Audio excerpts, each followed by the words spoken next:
Welcome to An Unconventional Life, a podcast where we share stories about the crazy 1% out there who earned their doctoral degrees and then went on to use them in crazy, cool, unique, and unconventional ways. Here's your host, astrophysicist turned teacher, author, dissertation coach, and more, Dr. Russell Strickland.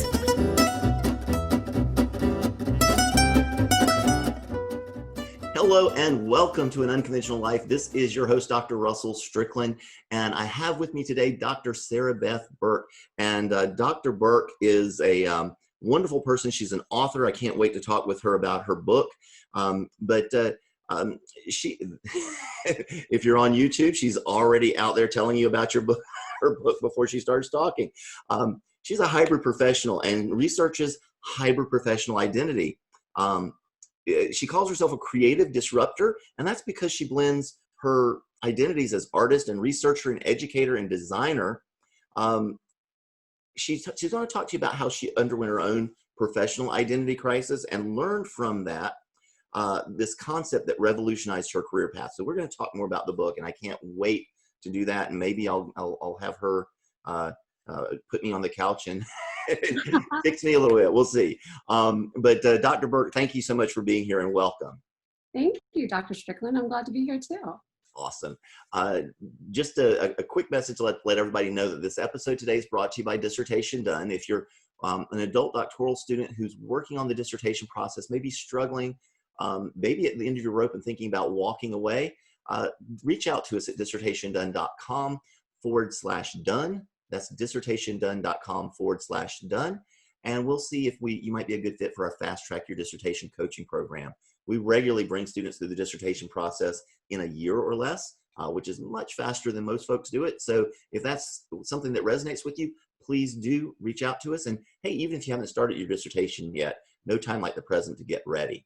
On the other hand, maybe you're out there and you're looking to expand your authority to build a platform whereby you can get your message out to the world. And if that's you, then check us out at dissertationdone.com/book, because the best way to develop credibility is to have a first name doctor. The best way to get your name out there and be an expert is to also be a published author. And Dr. Berk is going to be able to talk to us about both of those things. So again, Dr. Berk, welcome. And how are you doing today? I'm fantastic. I love that intro. I was learning a lot. How are you? Doing well. I can't imagine that I actually get to do this. I mean, I get to talk with interesting people, and this is part of what we do to kind of help our audience, the folks that are, that we serve, to serve them in a different way.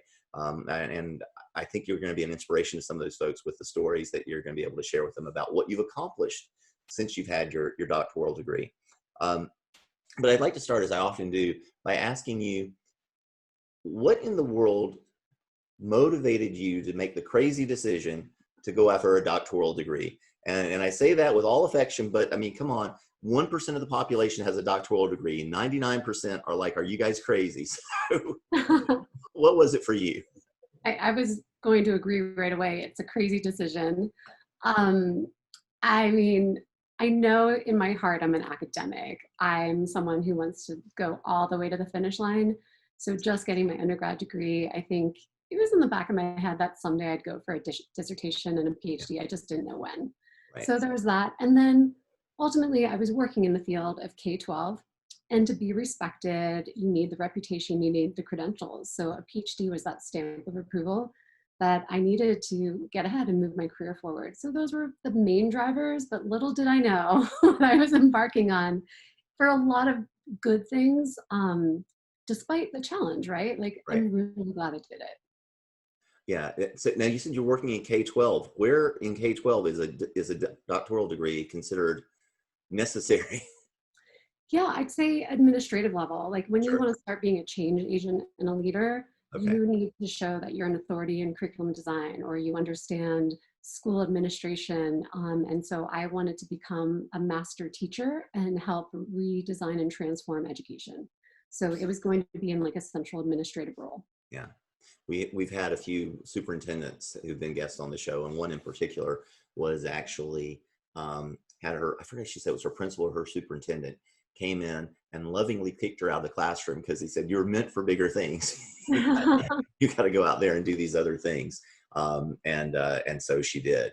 And that's the thing. The doctoral degree provides all sorts of opportunities to folks, things that you want and you are embarking on, you're chasing, you're pursuing, and other things that you just would never have thought of that just happened to find you on this journey.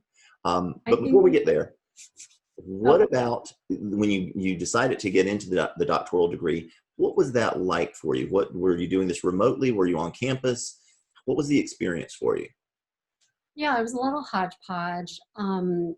Maybe unconventional, maybe conventional. So I had applied to a couple programs. I was in California at the time, and I was teaching full-time in the classroom. So I wasn't ready to become a full-time student. So I found a program that was at first an EDD. So that's a doctorate of education, and it was meant to be done concurrently while I was working. So I'd have night classes on campus, and then we had summer class. So when I was out for summer break, I was back in grad school. I ended up actually transferring. So I did a year in that program, and then I went to a full Ph.D. program and was a full-time student. Right. And I came to Colorado for that, and I worked for the university in one of their like living and learning communities. So I was staff on campus, but then was taking classes at night. So I was just juggling everything. Yeah. It's difficult when you are. So I actually went through the doctoral process kind of twice. I went through as a traditional student the first time around. I was going to be an astronomer. I was going to be an astrophysics professor. And I went well through that program until my advisor died and made me do some reevaluation and thinking, is this what I want to do still? Do I want to do something else? And I chose to do something else at the time. But when I was there as a full-time student, I must have been putting in like 80 to 100-hour work weeks. Yeah. And you simply cannot do that as a quote unquote real adult. You know, I was 20 something years old, but I had no responsibilities, right? I had cheap rent that I had to pay and groceries I had to buy for myself.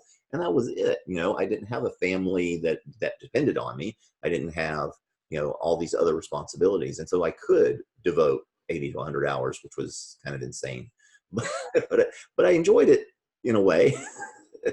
And I could do that. But like you said, when you get to a certain point in your life, you have to work. You have to, you have others that depend on you and that you want to spend time with. You have to consider in this process as well. Yeah, you have to make this work for your lifestyle. And a lot of people in my program had full-time jobs. So a lot of our classes were nighttime or weekends or summers. I mean, they were trying to accommodate different styles. So it does get complicated as you get older, but you figure it out and you're making the commitment for a certain period of time. It's just a few years.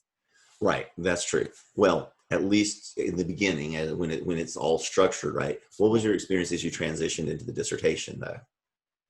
Yeah. I wanted to get the heck out of there. So I was like, I'm getting this done in a year, started my dissertation proposal and the process of getting IRB approval in the spring, and then the following spring I was done. So I had that goal. The other thing though was I had a great accountability buddy. That's what we called each other. We were like neck and neck pacing each other. Like, did you finish chapter 1 yet? Do you have your interview methodology down? Oh, I just got this. Did you get that? And so it helped to sort of have someone at your level where we were pacing each other. Yeah, two great points that you just made. Number one is having a goal. You have to be strategic. You're going to get whatever you do, and you want to make sure that you're doing things that are going to get you what you want. So a lot of people will just sort of float around like a leaf on the wind or something like that. They will just do whatever they think they're supposed to do, or they'll put their head down and work or whatever it is, but they're not working purposefully towards a very specific goal. You knew you wanted to get out of there and you made it happen. So that's critical, because if you didn't take that goal and say, I know I want to get out of here in a year, you would have been there 2 or 3 or 4 years later. Definitely. And I had friends that graduated much later than I did, even though our coursework was done at the same time. Which is pretty much the norm. I mean, the finishing that quickly is not normal for doctoral students. That's why we just kind of are proud about getting our students through that quickly. Well, and I think the other part too, right, is having structure. I knew, okay, figure out my research and get it gathered in the fall and start doing analysis in the winter during the holidays, and then right during the spring. It's Yeah. kind of a three-step process. And having that structure, that structure that's not imposed upon you by the university, and Yeah. not even imposed upon you by your committee, to go and set up time, and you have to do things on scheduled time, because when we have all these other priorities, if you're just trying to find time, it's never going to happen. You have to schedule time. You have to make it a meeting with yourself, just like it's a meeting to go to work, or a meeting to go to the gym maybe, or church, or whatever is important to you. You schedule it. You know when you're going to do it, and you have to do it this way as well.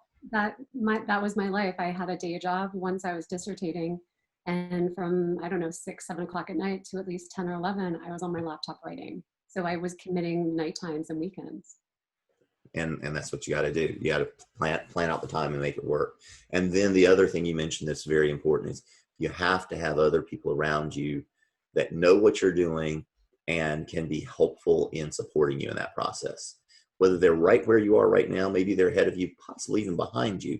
All of that's important, but they have to know something about the journey in order to really emotionally support you through this process. Definitely. I completely agree. So, were there any particular, obviously the results speak for themselves, but I'll still ask, were there any particular challenges going through the dissertation process? Anything where you got stuck, or stalled out? Absolutely. I mean, I probably wanted to drop out of the PhD program 3 or 4 times. I mean, that was because statistics class was hard, or because I hit a problem with the committee or whatever, or just my own burnout. There's just the energy. So the challenging part, I think, first of all, just picking your topic. And then second was understanding research methodologies. I didn't get that you could kind of customize. I thought it was just, you're doing this or that. And so kind of just logically getting my brain wrapped around what is a methodology. And then figuring out the themes and the implications from the data. Writing the data, and I wrote chapters that were sort of case studies, and used some other interesting processes, but seeing what the bigger meaning was really hard for me. But once it clicked, I had all these ahas. Yeah. And that's why I tell students not to do qualitative studies, because I think it's much harder. I mean, it's to me, it's working smarter versus working harder. Conceptually, the statistical thing is difficult for some people, but just the work you have to do on the qualitative side, there's a lot that you have to do. And when folks go into the qualitative side saying, hey, I'm just going to talk to people, and I love talking to people, that's just the start. That's the tip of the iceberg. I think that's where I thrive. So I'm a qualitative researcher, and getting through one cycle is, for me, you've never done it before. You don't know what it looks like to do word analysis and use these software programs that are matching, patterns. But once you do it, even to get all of your participants lined up, and to get the interviews done, and to do whatever you need to do to collect that data, still finishing in a year is just amazing. That's really something, because sometimes it takes a long time to do that.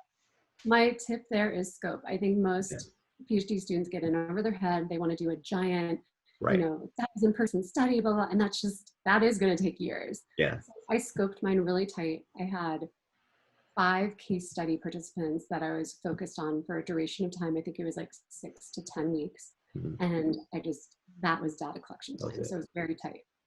Yeah, definitely trying to at least define a scope so that your committee doesn't encourage you to do more things is important, because scope creep happens a lot in dissertations as well. You have to watch out for that.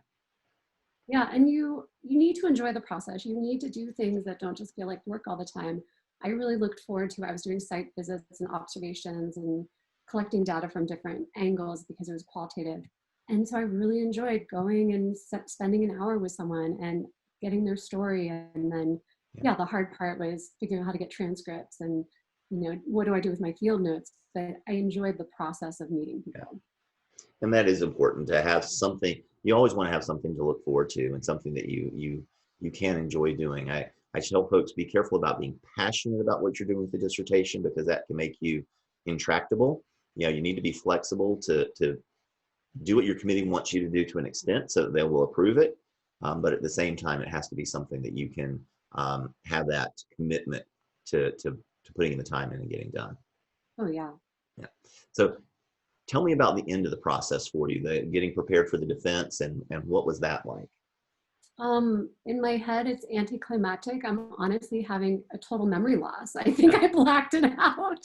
So I it should be remember, anticlimactic, but what was the end of the defense like? What did they do at the end of the defense? You remember that? um, it was a committee. It was a couple of hours in a closed room. I Yeah. gave a presentation. They asked me a bunch of questions, and then they said, pass with revisions or fail. Right. I had a few revisions, nothing major, and it was just a relief. They're supposed to say, "Congratulations, Dr. Ah! Did they not do that? Did they not do that I'm to you? so academic. Huh? I'm in such academic mode. I'm like, it was rigorous. It was right. I can't But remember. that's the big thing. That's what most people remember. Like, I don't remember much from my defense either. I remember that. Um, and Oh, and that's what I hear from so many people. It's like, oh, the first time somebody said, "Congratulations, Dr. Me." I don't remember that part. Oh my gosh, I can't believe they didn't do that. Ah, Ah, well, there's been good things that have happened since, though, right? yeah, Let's talk about the book. yes. So, more than my title, Yeah. what's the title mean? I love it because it's a play on words and yet it's explicit. We are more than our job titles. So essentially, my dissertation became a book, and the book is now becoming a whole business. I was trying to figure out my topic for my dissertation, and I was someone who had probably 100 ideas. And I started even my first year trying to source and decide. But it was on that journey of being a doctoral student and being called a student again. Yeah. I was going through this identity crisis. I didn't know how to introduce myself publicly, and I had to do networking for my day job. And they'd say, "What do you Right. do?" Saying I'm a student wasn't appropriate because it was just a period of time I was in that identity. I didn't want to use my former identity of being a teacher because I was moving on from that. I felt really lost. See, the one And I then, like for that is Future Doc. ooh, I'm a yeah, Future Doc. you are a teacher. I'm not there yet, but see, because I think students that are going through this, at some point, when you decided to pursue a doctoral degree, sometime before that, you knew that you were a doctor. Like inside, that's who you thought of how you thought of yourself. You wouldn't call yourself that or anything, even in your head, but that's who you were. That there was an identity issue there. Sure. And I think identifying as, yes, I'm, I don't want to say a doctor in training or something, but a future Right. doc. I kind of like that because that's what you're doing is you're getting there. And Yeah, it was a transformation. It's this metamorphosis. yeah, You're sensing, but you can't talk about it. You can't name it yet. yeah, So in that process of not knowing who I was or what I did, I was just starting to ask people about their identity and their profession and their job titles, and realizing just because you're called a professor or called a director of blank, you are doing 5 or 6 or 7 other things within that role. right, And so these titles are misnomers. They're just abstract terms we're using to label people and put them in boxes. So I was kind of annoyed, but also enlivened to have that realization like, oh, I'm not the only one feeling this weird struggle. I'm just calling it out. right, And then I used that to become the theme of my dissertation.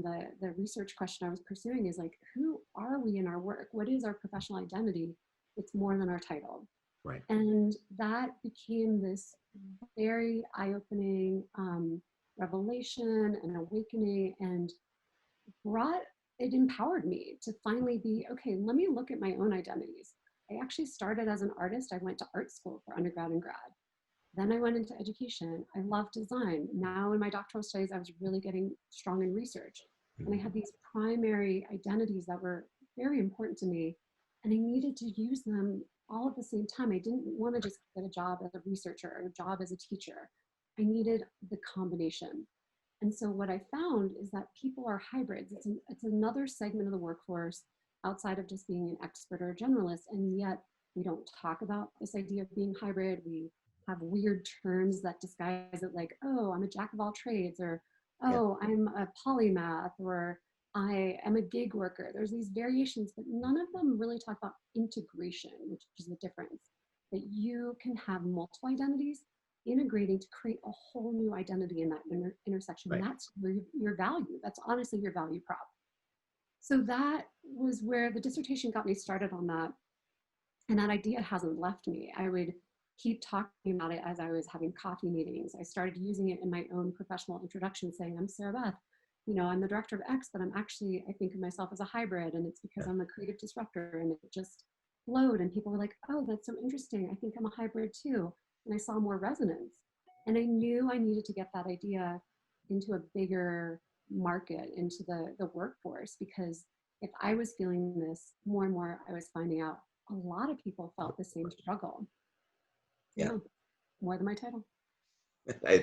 So how do you take that concept of asking questions? What were some of the answers, I guess? What were some of the takeaways you got from your dissertation and maybe from work since then on how hybrids present themselves or So it's a multi-part question. I've created a 5-step journey to figure this out. So I'll give you a couple highlights, but here's the $1,000,000 question.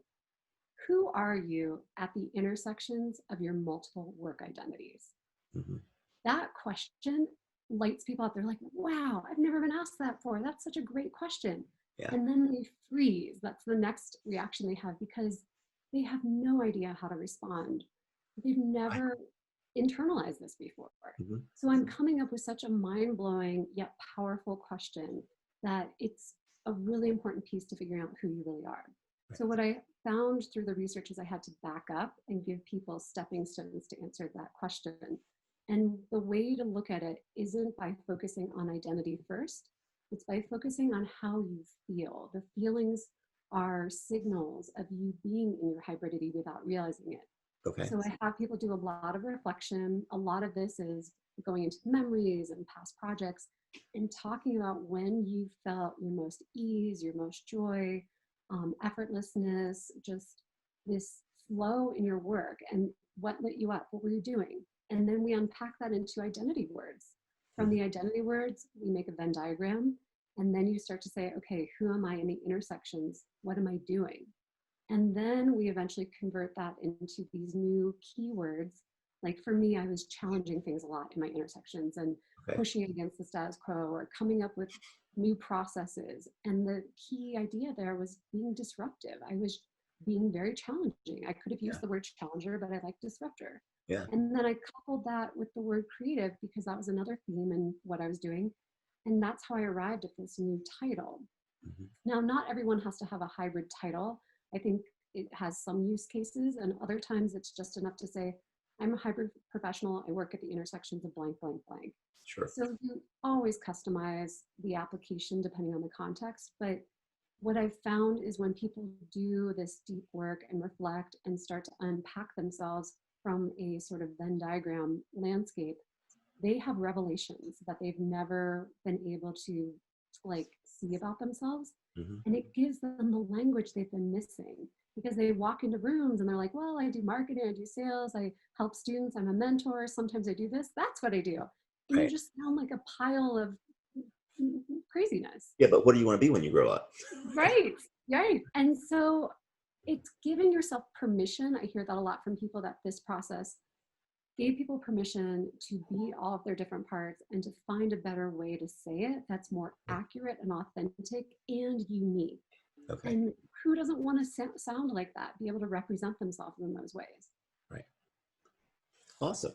Okay. So what are you doing with this now? What since the book, what's come next? Yeah, I've had a very nonlinear journey. So I knew I didn't want to become a professor because I didn't want to be publish or perish. And Right. I felt like I wanted to innovate and change. And I got really inspired by entrepreneurship. It was something I was never exposed to in my academic career. But I live in Denver, Colorado. We have a strong startup scene, and I just got drawn into that community. So by de facto, that was rubbing off on me. So I started doing innovation work in K-12 and then in higher ed, and then outside of that in nonprofits and startups. And I was still kind of marinating and getting the book to like come to fruition. So I published the book this spring, and the book has led into a whole new journey. And what's happening is I'm teaching people now how to find their hybrid professional identity, because it's become such a powerful tool.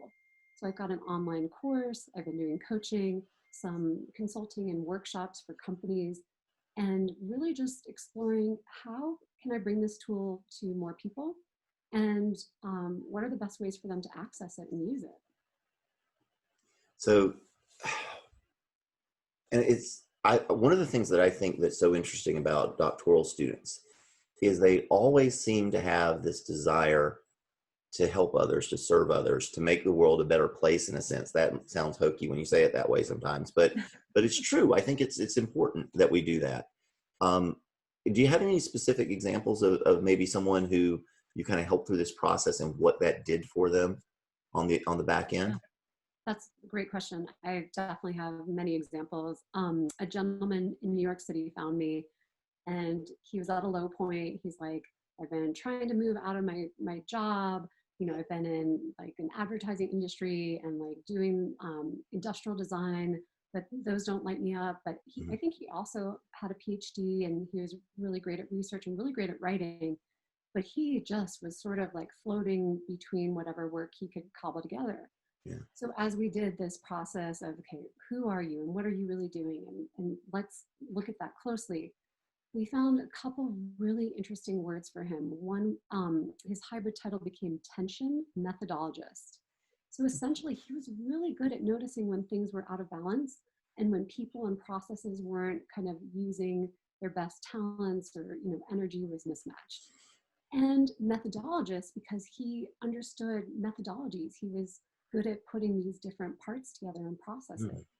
So he walked into an interview, actually 2 different ones, and he used this term with the interview committee. He's like, you know, I see myself as this tension methodologist. And he said almost immediately the reaction he got from the interview committee was like, wow, what a great term. Like, we totally get that. And we really need that on our team. And he got the offer. So right away, he saw the reaction and the shift of energy, how people responded to him and could see who he really was. And he owned it, which was even more important. Right. And then it turned into a new outcome that gave him other opportunities.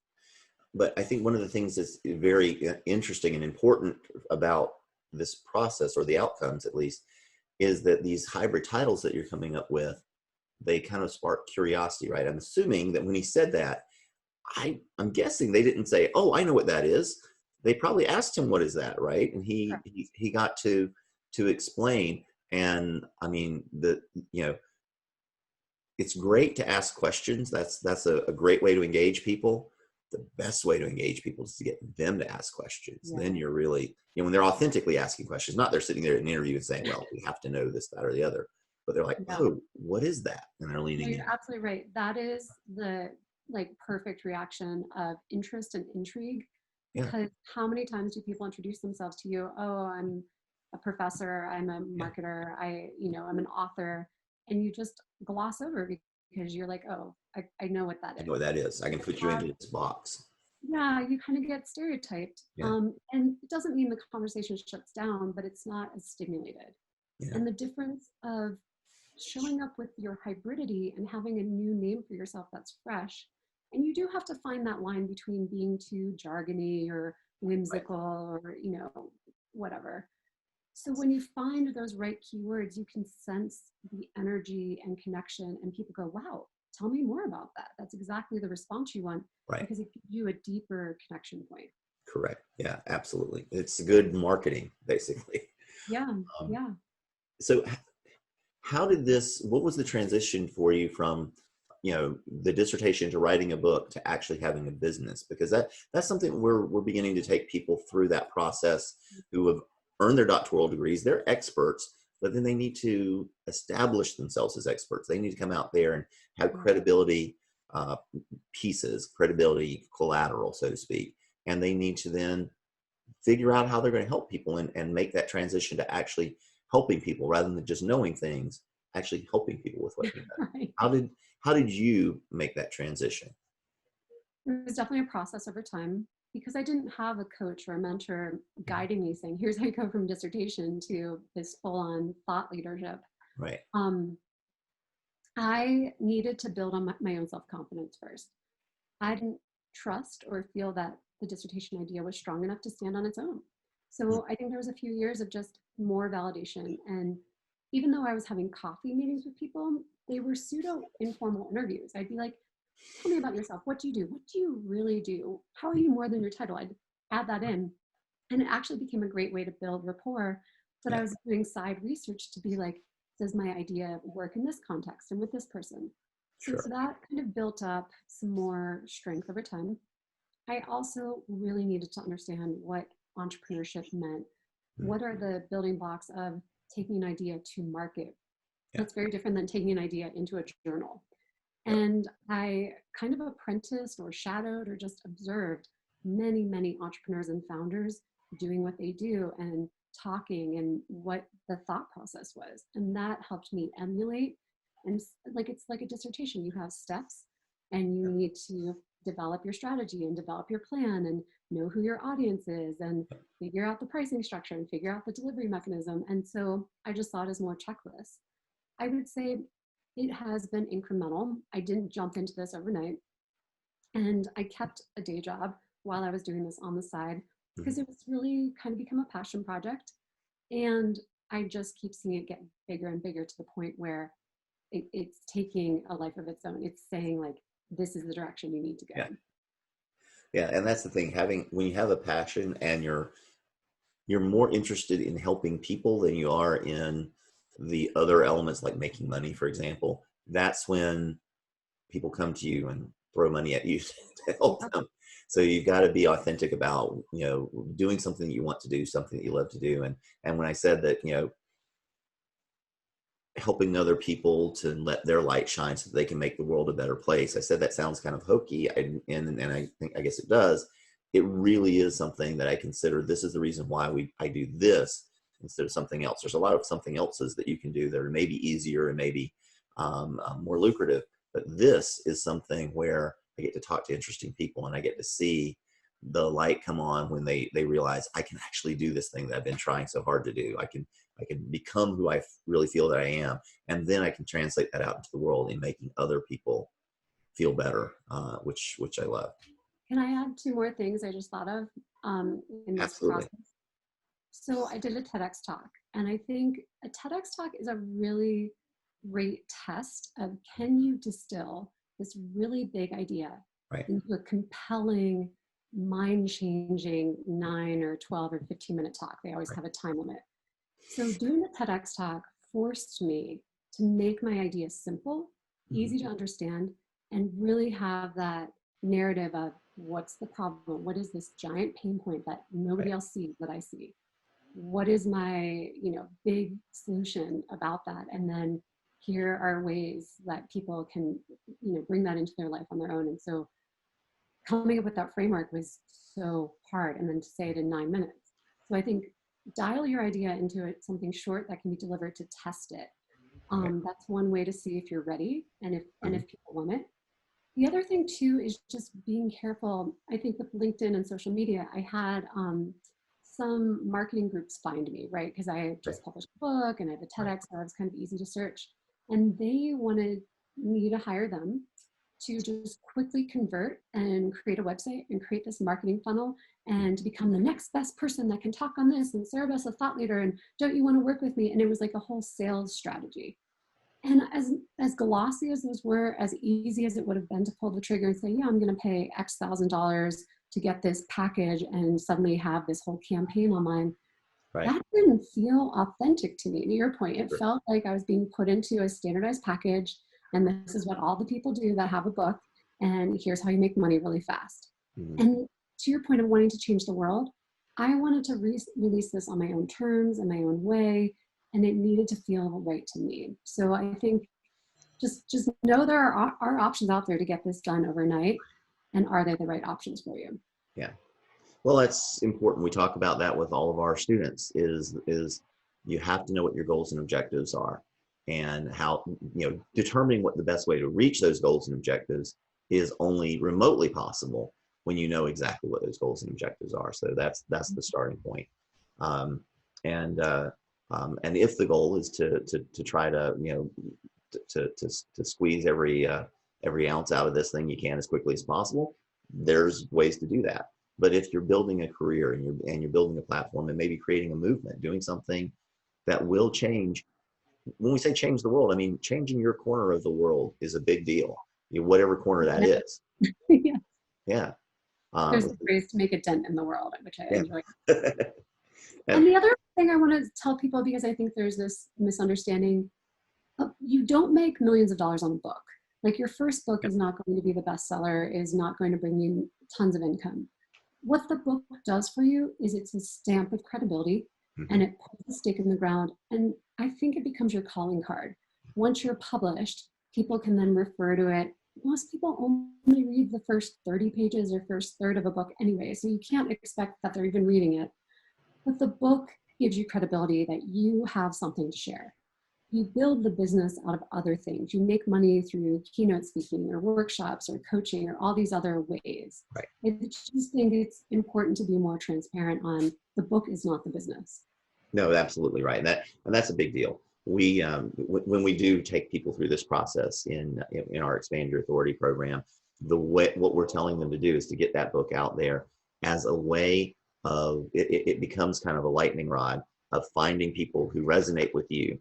And so you grab those people, and then you want to be able to have a conversation with them. So you want to be able to get them to kind of come into your world, come into your sphere of influence, basically fall into your orbit. And you can communicate with them in a variety of ways once you've done that. But there is a process and a strategy to successfully taking a reader and turning them into, a follower in a sense, someone who's there with you, and that you can speak to on whatever basis, whatever regular basis you might want. And then you can go from there to build the relationship into things that would involve money. And that's Absolutely. Yeah. Yeah, and people told me too, you don't have to wait for the book to come out to start building your audience or building your name in the space. So, and it's better to do the both and strategy, because if you create a book and you publish it, you won't have anyone to buy it. So Right. you need to build followers to be your first audience. And Absolutely. so having a website and starting just with a blog and putting posts, like one little snippet of your big idea. Like I talk to people just, what does it mean to do an interview if you're a hybrid? And I have one little post on that. That's giving them content that's just the right size and keeping them interested. And then when the book or the next thing I want to do comes out, I already have my audience ready. Yeah, 100%. You definitely want to make sure you're cultivating the audience as soon as possible. And there's a lot of ways as you're developing the book that you can conceivably do that. But yeah, you should be thinking about what it is you want to do and how you want to help people, and be I forget who said this, but there was a phrase that I've heard, that you're entering the conversation that's already going on in their mind, and you need to be doing that. You need to be telling them these things, because oftentimes I'll talk to doctoral students who will tell me, like, have you been stalking me? I mean, how do you know all this stuff about me? And I don't know anything about them, but I know doctoral students who are going through this process that we help, and the ones that come to me have all of these things in common. And I know that because I've been working with it and living that for long enough.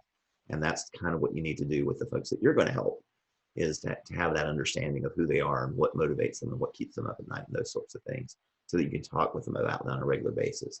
And even if you don't have all the answers, just being able to have someone that understands them is powerful. It's amazingly powerful. That empathy is huge. Everything you said, I completely agree with. Yes, brand and shout that from the mountaintops. Yeah. Well, Dr. Berk, what's next in the evolving and circuitous journey that you're on? I am moving along as the world shows me what's next. I think right now I'm really working on gaining more traction on these online courses and group coaching that I'm doing, because I really enjoy building a community of people. The power too is in sharing and sort of practicing out loud different words or different ways you're seeing your identity, and doing it in a room by yourself doesn't help the ideas start to move.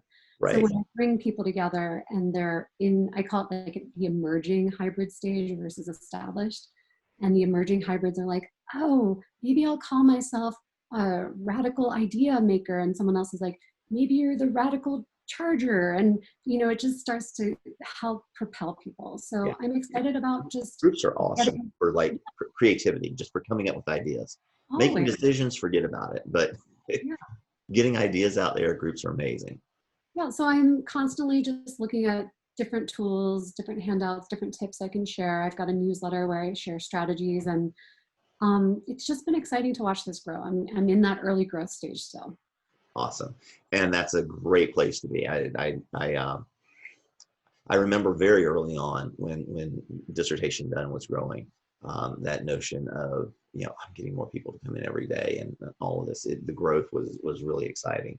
And then you get to the point where you're like, okay, how do I take the next step? How do I bring them Yeah. place with me? So that's amazing.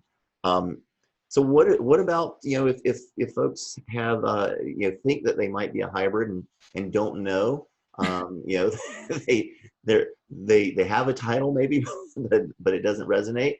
How should they reach out to you and kind of continue this conversation, maybe find out what their hybrid title is? Yeah, great question. People can find me at morethanmytitle.com. The book, the course, all the information is up there. I have some free downloads, an identity word list, an elevator pitch, some things that people ask me for all the time. I'm like, here you go. And I think getting on my newsletter just to get more weekly ideas and tips. I mean, the core questions I start with people on are, how do you answer the what do you do question? If you're feeling stuck, if that question is scary to you, then it's definitely time to do identity work.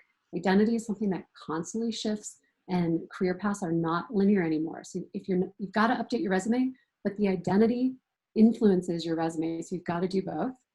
And the other key question after, what do you do is, what are your professional identities? Most people can't answer that in a succinct way. Mm-hmm. And so I work on that. And the third part is, once you know your identities, who are you in the intersection of those work identities? So start to think about those questions, and if you need help answering them, that's what I'm here for. That's awesome. I mean, you got me thinking about this because I know I have all of these different work identities, and there's some of them I'm trying to get rid of, but I have to do because they need to get done. And some of them I know really resonate, and just thinking about this is really cool. So I really enjoy having you today. Thank you so much. Oh my gosh, I love what we're doing. It's so unique to be able to talk about the background of how I got here with an audience who understands dissertating and the PhD struggle. So this is really pleasant for me. Thank you. Oh yeah, the empathy is here. Yes, it is. But more than my title. Sorry, go ahead. What was that? I just said not that many audiences I do interviews with care about the dissertation side of this. But it's how you got there. It is part of the identity, and it's a vital part of the identity for you, I'm sure. So I think that it's important that people understand that as they're going through the dissertation process, that this is an identity issue. One of the things I caution folks about is, if you're really thinking about stepping away, understand that this is going to be gnawing at you later on. It's going to pull you back in, like Al Pacino from Godfather 3, I thought that was out, and pull me back in. It's who you are. So you've got to, you got to recognize that and do what you need to do to make it happen. So. Yeah, and you're going to be a different person on the other side of the PhD. The person you started with is not how you end. Yeah. And so reflect, who are you? People will ask me, like, I don't know why my committee won't let me graduate yet, or something like that. I'm like, you're not a doctor yet. Like, there's a transition that you've got to make, and you're not there yet. You might be making it. You may not have started the transition yet, but once you have, you'll certainly be able to look back and tell what happened. I can't tell you what it's going to look like going forward, because each person's going to be on their own journey. But definitely, when you look back, you will know unequivocally, yes, I'm different now than I was when I started this. One of my favorite things someone told me in the PhD process is, you learn all the things you didn't know you didn't know. That's a true sign that you're at the end. Yeah. I have a story from when I was a graduate student, that one of my professors had a saying like that. He said that basically undergraduates graduate thinking that they know everything, and graduate students graduate realizing they know nothing. Totally. Yeah. So, being confident enough to say you don't know something is important. Saying it all the time is a problem, but when you're in your area of expertise, you know it and you can shine. And when you're out, you just be confident enough to say, I don't know that. I can either help you figure it out, or we can figure it out together, or whatever, but it's no big deal to not know something, because nobody comes anywhere close to knowing it all. It's so true. Saying I don't know is okay. Morethanmytitle.com will make sure that folks can just click the link in the show notes if they want to.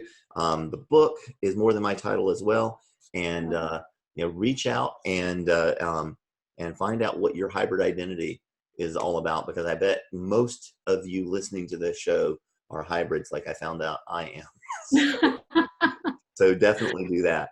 I'll just remind folks briefly that, again, this episode has been brought to you by Dissertation Done. So if you're a doctoral student working on your dissertation, about to start your dissertation, go to dissertationdone.com/done, and we can see if you might be a good fit for our Fast Track Your Dissertation coaching program. And if you're outside of the doctoral process now, and you want to be known in this expert space, getting that book published is a really important step in that process. And we take people through from the blank page to published author, and we hold your hand along the way. So, and we do it in a strategic way to help you build that expert credibility. So if that's something you're interested in, check us out at dissertationdone.com/book. My guest today has been Dr. Sarabeth Berk, and we had a wonderful conversation about identities. Thank you again so much for being here today. Thank you, Dr. Strickland. Enjoy. You're quite welcome. I enjoyed it as well. Have a great day, and for all of you out there listening, go out and live your unconventional life.